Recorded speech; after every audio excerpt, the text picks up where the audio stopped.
I think I did a great job. I think Andrea and Mallory did a great job. So yes, pat us on the back. Thank you.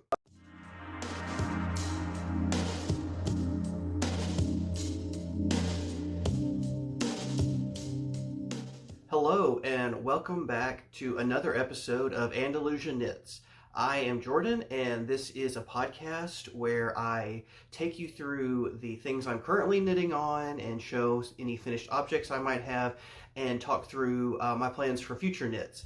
And it's been a hot minute since my last episode here. You know, life and stuff gets in the way, and I might talk about that stuff closer to the end of the video, but I have a ton of stuff to show you because despite the fact that I haven't been really uploading videos for the last month, I have absolutely still been knitting away in the background, and so I have a ton of stuff that I'm excited to show y'all today. Several things that I don't believe I've even talked about before, like I've been able to complete multiple projects between the last episode and this one. So before we get into the knitting itself, if you enjoy knitting and crafting content like this, I would encourage you to go ahead and like this video and subscribe to the channel. It helps me know what sorts of videos y'all like to see from me, and it lets YouTube know what sort of videos y'all want to see from me. So yeah, if you haven't already, that'd be a great help to me. I really appreciate it. And now let's get started with the knitting.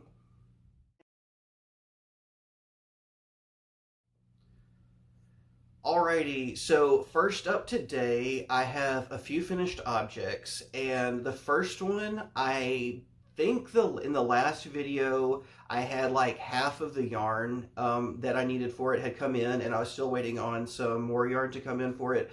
But at this point, the yarn has come in, and I have completed a pair of sailor slippers, and I think these things are so cute.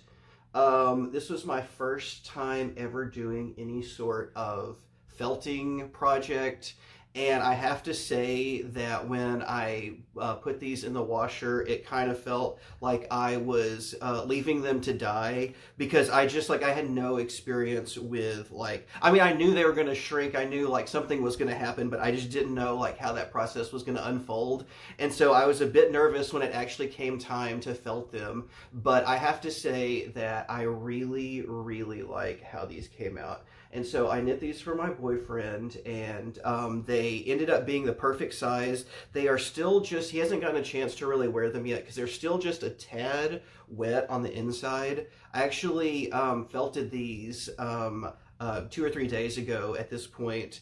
And yeah, like I knew that it was probably going to take longer to dry out than a regular knit, but I'm kind of surprised that I'm at like 3 days at this point, and the inside of the soles are still just a little wet.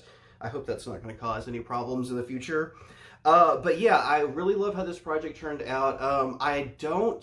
Like I said, I haven't talked about this or shown this since the last episode when it was just half the yarn. And so I will throw up a picture, if I can remember, of the slippers before they were knit, so you can just see like how comically large these are knit up, and then how drastically they shrink down when they're felted. And I did this in Drop Snow, which is the suggested yarn for this project, and it said right on the ball band, perfect for felting, and they were absolutely right. I didn't have any problems felting these. I have a top-loading washing machine, and for whatever reason, I'm not entirely sure what the difference between a top-loading washing machine and a front-loading washing machine is, but in the instructions for the sailor slippers, she says that for a front-loading machine, it could take anywhere from like an hour to an hour and a half to get them to felt entirely. Whereas with a top-loading machine, it could take it could go as quickly as like 15 minutes. And that's exactly what happened. Like I was surprised at just like how fast these felted down. But I'm not entirely sure like what the difference between a top-loading and a front-loading washing machine is that makes the front-loader take so much longer. I guess it's just like less aggressive, but I don't know. Anyways, like it was the felting process for these, it was just so fast and so easy. And after I got over like the sinking feeling of dread and saw that like the felting, I was checking the washing machine, you know, every like 5 minutes or so to make sure that they hadn't gone horribly wrong, and they didn't. So yeah, once I got over that initial like fear and sickness of like putting my knits intentionally in the washing machine. Everything turned out great. So yeah, I don't have a ton else to say about these. I guess I was a little worried when I was seaming these up after they had been knit. So basically, the construction for these is you like knit this like back heel part, and then like knit the top part flat, and then turn around and knit the bottom part, and then you seam everything together. And there were some like specific instructions for seaming in the pattern that I didn't follow. I just sort of like did, you know, I'm not this is not my first rodeo in terms of seaming. And I was a little worried that maybe I had done something bad because after they were knit up, the seams on the inside, and I don't guess you can really see them at this point, it's too dark in there, but the seams on the inside felt really thick and a little stiff, and I was like, I really hope this doesn't just intensify, you know, as these felt. And while I can still feel the seams on the inside, it's not like crazy. And it's kind of one of those things where like the seam, I think the seam is gonna like outline his foot. It's not like he's gonna be like standing on the seams or anything. I think it's gonna be like more on the sides of his foot. Hopefully, that works out. But yeah, I was very pleasantly surprised at like, despite the fact that this is like super duper, I think it's like bulky weight yarn or something. So I was a little worried about those seams, but everything seemed to have worked out great. So yeah, that is the sailor slippers. I don't guess I really have any more to say about them, except that when I bought yarn, I have a tendency to buy more yarn than I need for a project, and that was absolutely the case with these. I have enough for a second pair, and I'm probably going to be knitting myself a pair pretty soon. Okay, so next up in the finished objects, I have a couple of things that are sort of like in the same universe or whatever, so I'm going to talk about them at the same time. And so these are a couple more of the granny square yarn experiments that I've done. So I have a video, and I'll link it in the description below, where I bought some of Red Heart's granny square yarn, which is a type of yarn that is originally meant for crocheting granny squares without having to like change colors and weave in a bunch of ends. It's just like a continuous like color changing yarn, and I wanted to see if I could do anything interesting with that as a knitter.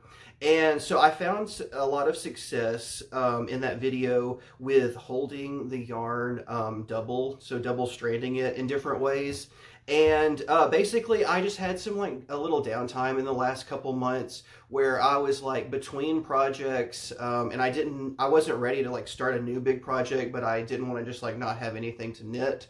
And so I did some more of these granny squares experiments with the yarn I had left over. And so this is just another beanie I have. Like, once again, I've talked about these before. They're not terrible beanies. It's just like the fabric is so thick because it is worsted weight yarn held double that I just don't have a lot of use for these, even though they are really fun and addictive to knit. And so this one I did in the amethyst colorway. And for this particular beanie, I held two strands of yarn. I held the outside strand of a ball and the center pull strand together, which creates these cool little like thick purple stripes you can see going down the body of the beanie.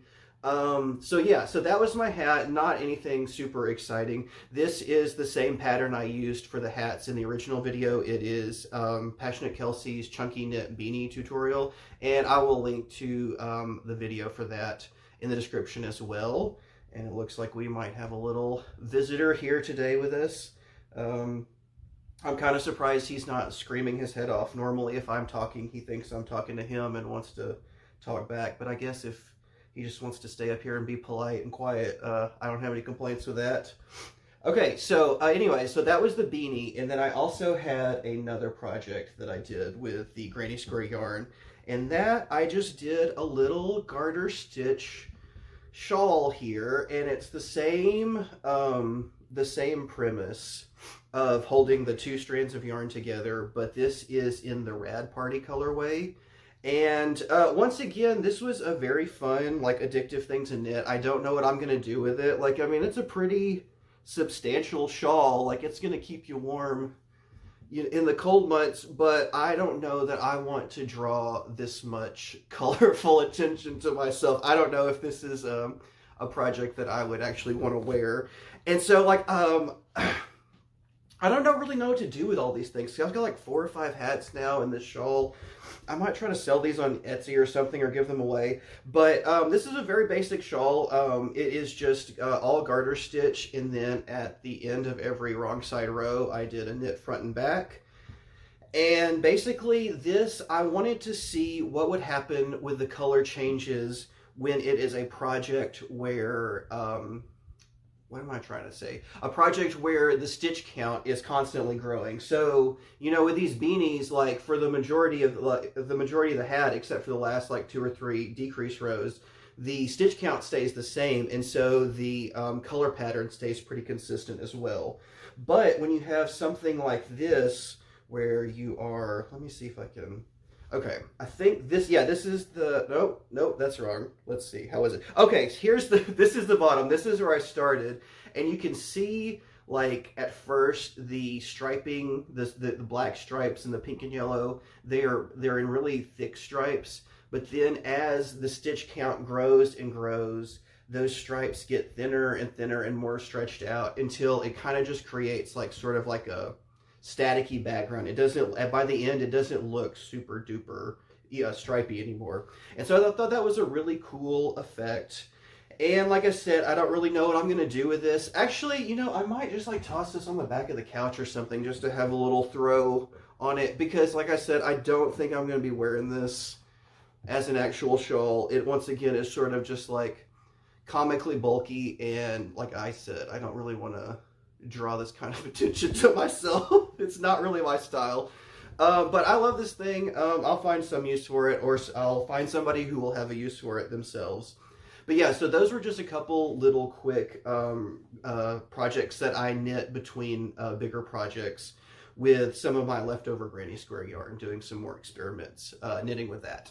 And I think that's going to do it for the finished objects today.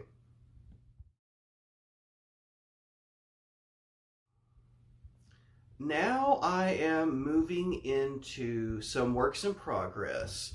And this first one I have, I just want to go ahead and get it done with and over with, because it's a little painful to look at right now, because it is a project that was going so well and so smoothly and so nicely right up until the moment that it wasn't. And now I have just like had it shoved in a closet, and I've tried to excuse me, I've tried to forget about it. But now I'm going to be forced to talk about it. And that is my Ooey Gooey cowl by Andrea Mowry that I have knit in all boucle. And I just have to say, like, in terms of boucle color work, I did a really, really good job on this thing. I love the results that I've gotten. I love how there is basically no stitch definition in this yarn, how it basically looks just like a solid piece of fabric. I love how crazy and colorful this thing is. I love, once again, I think I talked about this a little bit in the last episode, I love how, like, for an Andrea Mowry design, this is a very weird design. Like, the goo is very strange for her, I think, in a good way. But tragedy struck. So I have completed the knitting of the shawl. Excuse me, let's cut. Sorry about that little coughing fit. I have been a little bit under the weather for the last week or so with some like allergies or sinus stuff. And it honestly hasn't been affecting me that much, but also I haven't like attempted to like speak at length like this in the last week or so. So it just kind of got caught up with me finally. But I think I'm back on track now. I think I am going to be okay. And anyways, I was talking about the Ooey Gooey cowl. And what a good job I did on the stranded color work, if I do say so myself, in this really annoying yarn. And then after everything was knit up, tragedy struck. Because, so Andrea Mowry has several shawl designs where she has you like knit in the round, knit a tube, and then join the beginning of the tube to the end of the tube like this. And for the end of the tube, it was fine. I just put... I just took the stitches off the needles and strung it. Excuse me, once again. Anywho, I just took it off the needles, but and put it onto a waste yarn. But for the front end, you do a provisional cast on that you're supposed to then later go back and unravel and get the stitches back on the needles to graft the two things together. And I thought it was going to be more annoying than usual since it's blue clay yarn, but like absolute tragedy has struck. Like I can't even get one stitch unraveled without the provisional cast on, like catching on spare like pieces of fiber that I've split as I was knitting into that provisional cast on originally. And so basically, I think it's still doable, but I'm just going to have to go through like stitch by stitch and like look and see where I've broken the yarn and like see, okay, is it a small enough amount of fiber that I'm just going to like break it with a needle or something to make it quit resisting, or do I need to like pull the cast on edge completely out through it? And so like I had just not been in the mood to do such meticulous, time consuming work at this point. Although I guess February, as finish it February, would have been the perfect time, but that didn't happen. I don't know what I'm gonna do. Like I said, all the knitting's done, so it's not like I'm gonna just throw this away or frog it or something. But I'm just not in the mood to deal with this really finicky provisional cast on that I did to my. It's 100% my fault. This is not a pattern problem because she did not suggest that you knit the whole thing in boucle. But I did, and now that is causing me problems to the point where I just want to ignore them. So, honestly, I don't know what's going to happen to this. It'd be great if by the next episode I had this figured out and had both ends grafted together, but the chances of that actually happening are pretty slim to none. You know, and honestly, like worst case scenario, maybe I'll just kind of use this as like a little tiny scarf. Well, it's a little too, honestly, it's a little too, I can't even get one twist in it. I don't know. I'm going to have to figure something out. And unfortunately, I think the figuring out is going to have to involve just like manually unpicking stitch by stitch this provisional cast on, which I'm not looking forward to, but once again, still very proud. Let's give it up one last time for the stranded color work. I think I did a great job. I think Andrea and Mallory did a great job. So yes, pat us on the back. Thank you. Okay, so next up in the works in progress is a project that I have shown you in the last video, in the last podcast episode. But I'm not quite sure. I can't quite remember exactly how much of it I've shown you, so I'll just go ahead and show you everything I have currently. And that is the Sandpoint pullover by Elizabeth. Give me a moment. I got this. I can see it in my head. Elizabeth Morrison or Morris. I'll put her name. I'll put the designer's name on the screen, and I'll put a picture of the finished pullover as well because it's a really cute design I like. And so I've been working on this since basically the beginning of the year, and sweaters are one of those things that like take a really long time for me to knit. And so like I've not been in any rush. This hasn't really been my like primary project for much time, and I just kind of like making progress as I can. But I have some good progress so far actually though. So I have the entire back panel complete. And it's a pretty standard. There's nothing, especially on the back, there's nothing crazy going on in this design. It's just some 2x2 rib at the bottom. And then the body, I do like here at the middle, at the center of the body, right before you start doing the armhole shaping, you get just a few rows of reverse stockinette. So you just kind of get like a little pearl bump ridge right there. So it's not like as boring as just plain stockinette, but at the same time, like I said with the shawl, like this is not gonna like draw like attention to myself. That's gonna make me uncomfortable. I think this is a very me design element. So anyways, yeah, back panel pretty boring. Nothing really to write home about in terms of the back panel. But I also have completed a sleeve, and the sleeve is actually I'm really liking. So the sleeve, it's kind of hard to see. But basically, it's got the 2x2 rib here at the bottom as well. But then, once you get into the stockinette portion of the sleeve, you continue doing the 2x2 rib for some of the center stitches, and so you get this little ribbing line that goes all the way up through. to the top of the sleeve.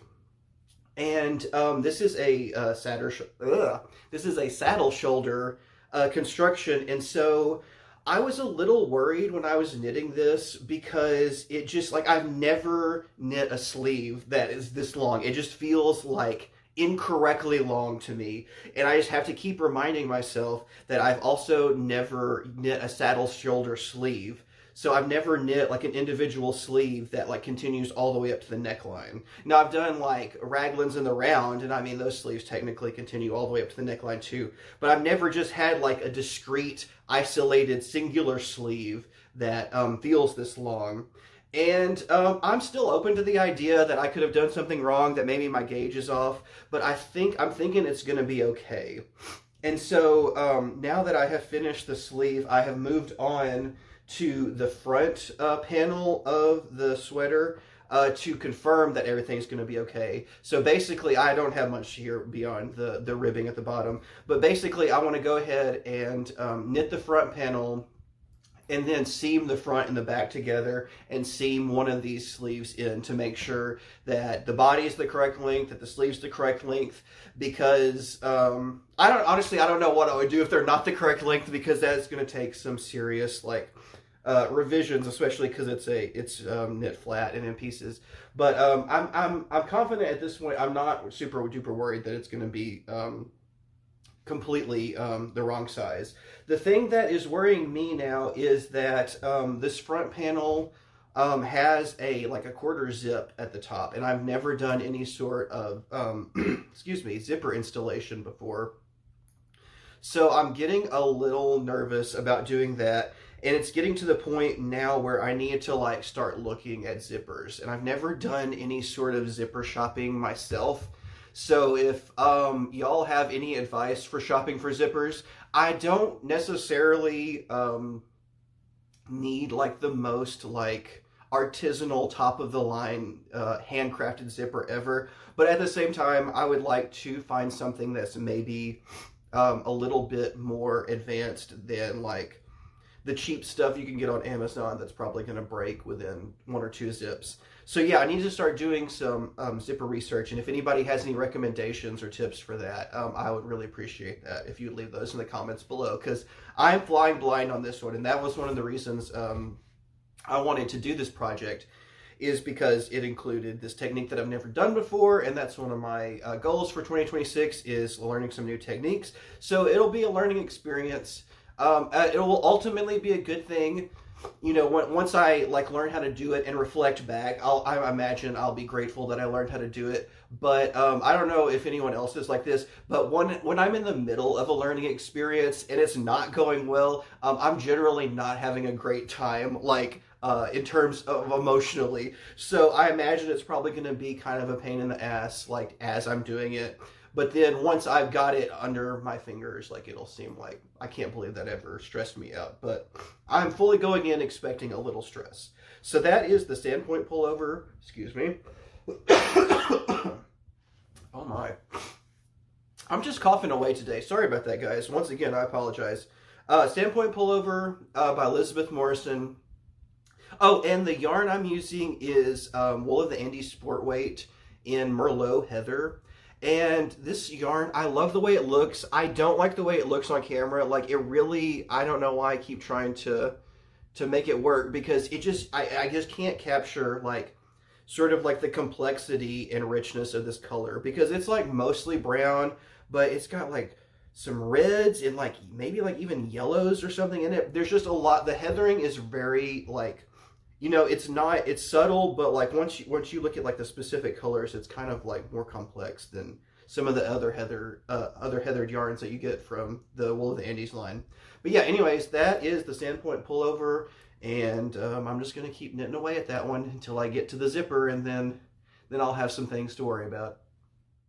All right, so finally in the works in progress section, I have a new design that I have started a few days ago. And it is a scarf that I'm doing in various shades of gray from Harrisville Designs Peace Fleece line.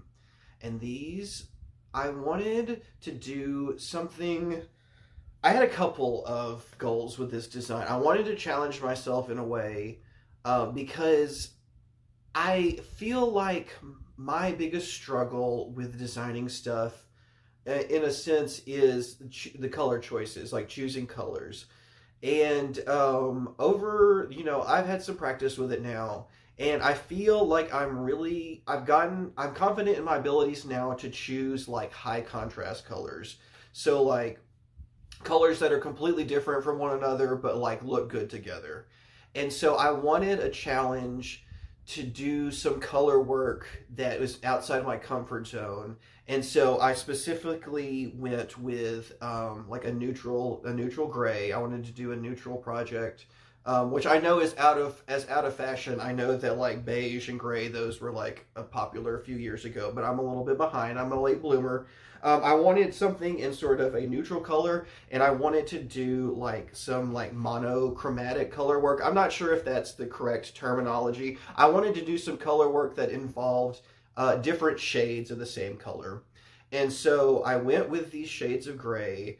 And the other thing, though, that I wanted out of this project was I wanted to design something that I really personally felt strongly about and would want to personally use myself. And so all of my other designs, like while I don't hate them, there's nothing wrong with the designs that I have released so far. And I'll put a link to my Ravelry store down in the description so that you can check those out and make that determination for yourself. But most of the stuff that I've designed this far, the two things that I've designed and released this far, I've liked like theoretically, like they look pleasing to the eye. The colors are pleasing to the eye. The design is pleasing to the eye. But are they things that I actually want to like use and wear myself? And not really, because it's like a giant shawl, like the one I showed you earlier that I don't have any intention of wearing, and a cowl that I could see myself wearing that cowl, but once again, it's not super duper my style. I wanted to go for that one. I wasn't going for my style as much as I wanted to go for something that was like very visually striking. And so for this design, I wanted something that like I want to use myself, that like I can stand behind 100%. And it's not that I don't, once again, it's not that I don't stand behind my other designs 100%, but with this one I can say I'm not just, what is the phrase from the hair club ferment, I'm not just the CEO, I'm like the founding member or whatever. Like I wanted something that I believed in like inside and out from start to finish.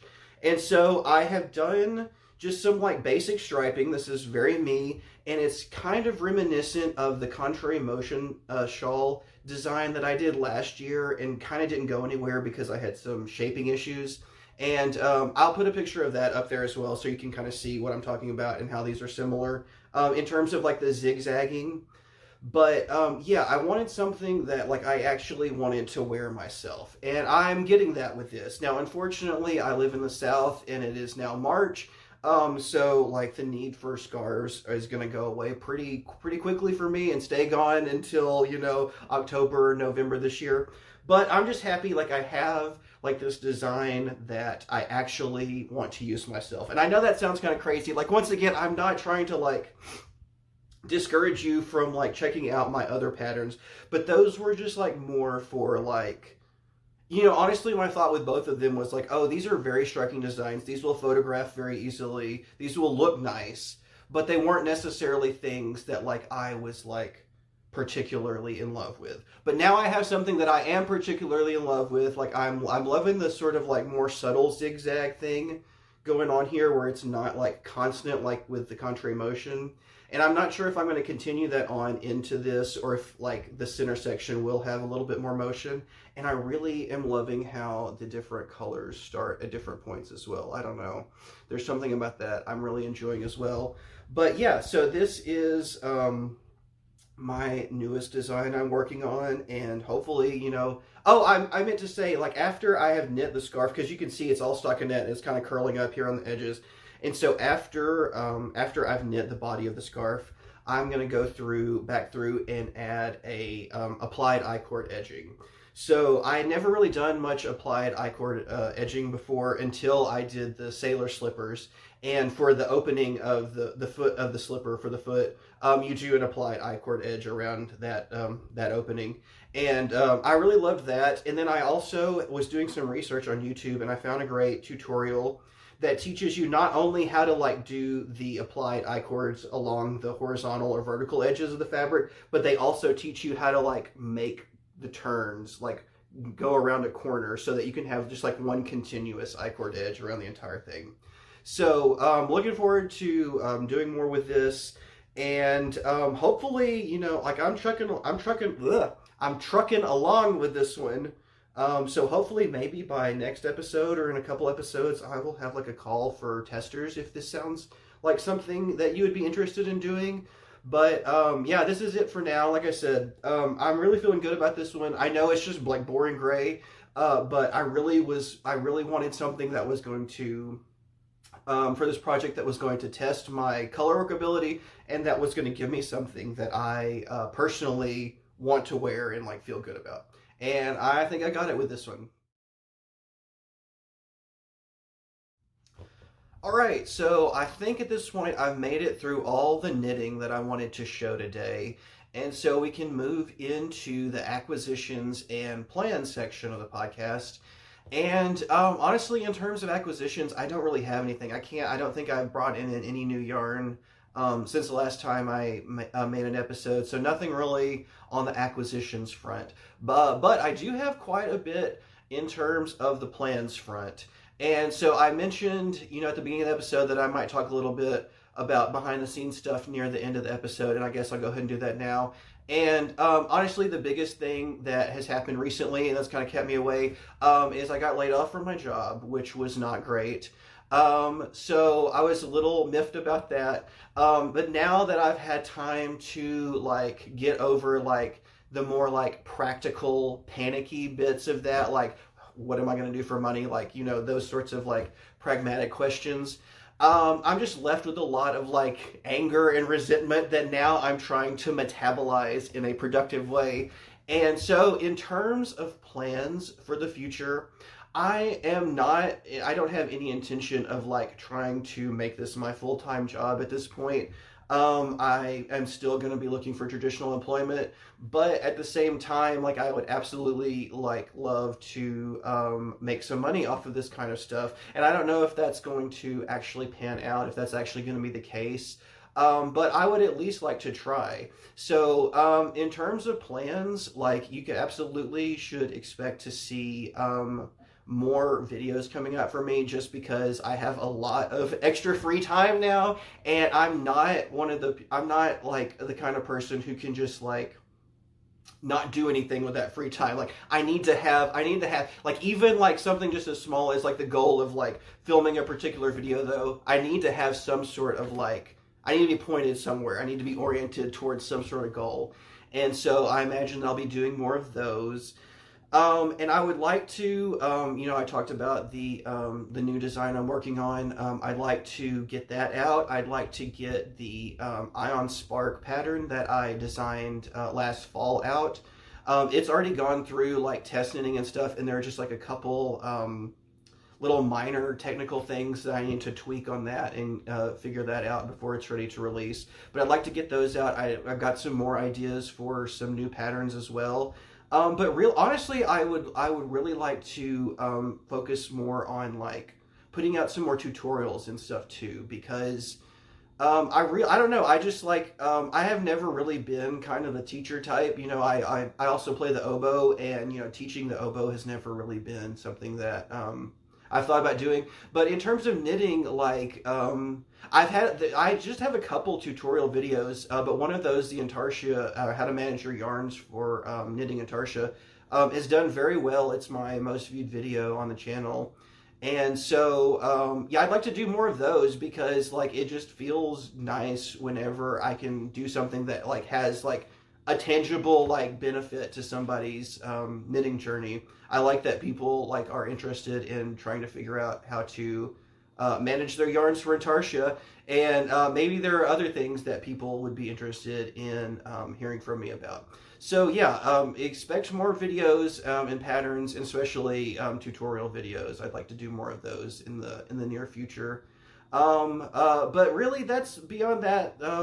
I haven't really thought of it much. I'll be fine. It's gonna be okay. I've got a social safety net. It's not. I'm not in danger of like being destitute on the street anytime soon. Like that was one of those things. You know, that was obviously my first thought. Was like panic. I'm gonna die homeless on the streets. But there's several other things in my life that are gonna have to go catastrophically wrong before I get to that point. And so I think at this point, it's just a matter of just like recalibrating and finding a new path. But yeah, so stick around if you would like to see more videos from me, because they almost certainly will be coming at a faster and more regular clip than they have in the past.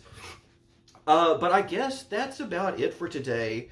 Yeah, thanks for watching. If you made it this far, thanks for watching me ramble for the last 5 minutes or so about the problems in my life. I appreciate that. You didn't have to do that. But yeah, if you liked the video, I would encourage you to go ahead and give it a thumbs up. And if you want to see more of these, then subscribe to the channel, because like I said, yeah, these videos are going to be coming a little bit more frequently than usual in the near future. So once again, thanks everybody for watching. I guess I'm going to go ahead and wrap it up and end it here.